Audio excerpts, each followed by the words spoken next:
Cepat sini ikut sama aku.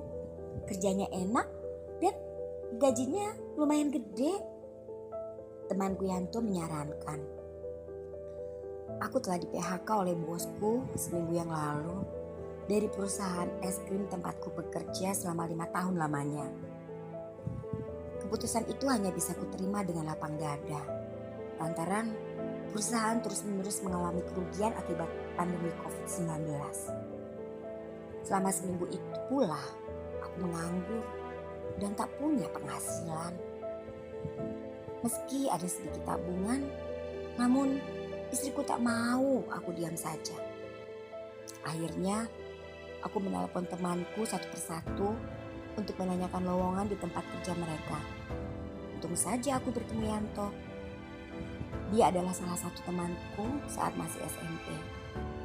Meski hanya menjadi pelayan hotel, namun aku bersyukur masih ada tempat untukku bekerja. Terlebih saat dia mengatakan kalau gajinya lumayan. Lagi pula jadi pelayan tak butuh berpikir keras seperti pekerjaanku sebelumnya. Hanya perlu pintar melipat selimut dan pasang senyum ramah saja. Tanpa pikir panjang, aku langsung menerima tawaran tersebut. Keesokan harinya, aku langsung masuk kerja bersama dengan Yanto. Ia memberitahu tugas-tugas yang harus aku kerjakan selama aku bekerja di sini.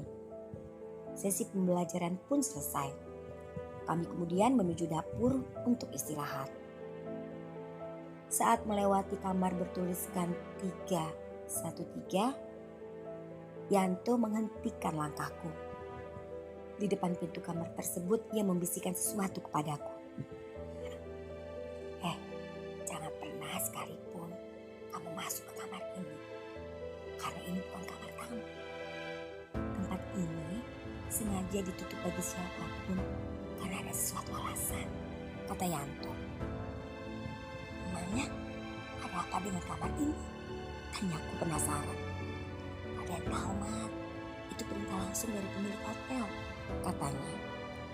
Siang itu aku bekerja di hari pertama dengan dipenuhi pertanyaan-pertanyaan di kepala. Sudah seminggu dan aku sudah kerasan bekerja di hotel ini. Ternyata enak juga jadi pegawai hotel. Meski gajinya tak sebesar gajiku dulu, setidaknya jumlah yang ku dapat lebih dari cukup untuk pekerjaan seperti pelayan. Akan tetapi ada kejadian janggal setelah itu. Waktu itu aku dipanggil untuk membawakan pesanan seorang pengunjung di kamar nomor 213. Saat aku sampai di dapur, ternyata yang ada di sana adalah Yanto. Ia memberikan sebuah nampan berisi semangkuk kembang-kembangan seperti sesajen kepadaku. Berikan ini ke pengunjung di 213, katanya dengan ekspresi datar. Apa ini, Yan? Tanyaku bingung. Sudah, buka saja. Ini perintah bos. Balasnya tetap dengan muka datar. Meski masih bingung, aku lalu mengantarkan nampan berisi semangkuk kembang itu ke kamar 213. Sesampainya di sana, aku lalu menekan bel. Saat pengunjung itu keluar, ia terlihat kurang sehat. Ada kantung mata yang besar seperti telah menangis berjam-jam. Selain itu, pandangannya juga agak linglung. Ia kemudian memberikan tips dan berkata, "Terima kasih ya, spaghettinya enak banget. Jadi saya pesan lagi," ucap perempuan tersebut. Aku jujur tidak mengerti dengan apa yang ia katakan, karena hotel ini tidak menyediakan menu makanan western. Sejak saat itu, aku gelisah. Aku takut terjadi sesuatu kepada perempuan itu. Mungkin aku salah, tapi sepertinya dia sedang berhalusinasi. Apa mungkin dia menggunakan narkoba? Kalau iya, nanti kalau ia tertangkap, hotel ini akan terseret juga namanya. Malamnya, aku yang mendapat shift malam itu tak bisa tidur karena terpikirkan oleh nasib perempuan itu. Akhirnya, aku memberanikan diri untuk mengecek keadaannya. Namun, aku aku melihat dari kejauhan kalau pintu kamar tersebut terbuka. Tak lama kemudian perempuan itu muncul dari dalam kamar dan berjalan dengan tatapan lurus ke depan. Aku kemudian mengikuti langkahnya dari belakang. Alih-alih memakai lift, perempuan itu justru memilih tangga darurat untuk menuju ke atas. Perempuan itu terus berjalan sampai berhenti di depan pintu kamar 313. Aku langsung teringat kata-kata yang tentang kamar itu. Kemudian aku berlari menuju perempuan itu untuk menghentikan langkahnya. Namun terlambat. Perempuan itu sudah masuk ke dalam kamar yang sepertinya tidak dikunci. Iya, aku juga heran dengan hal itu. Aku akhirnya terpaksa masuk ke kamar itu untuk menyelamatkan perempuan itu. Sampai di dalam, aku diinterupsi oleh sesuatu hal yang menyilaukan mata. Sebuah lukisan Nyai Roro Kidul menyambutku. Lukisan itu digambarkan dengan indah hingga tampak berkilauan di ruangan itu.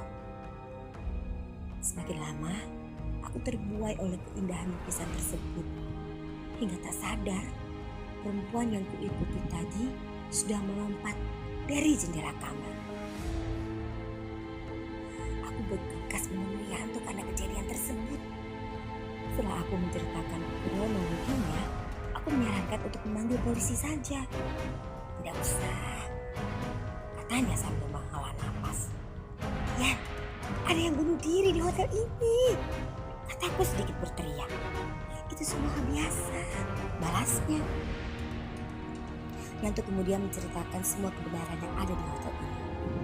Bahwa kejadian yang kusaksikan barusan adalah ritual yang selalu dilakukan pemilik hotel untuk mencari tumbal bagi pesugihan yang dijalaninya.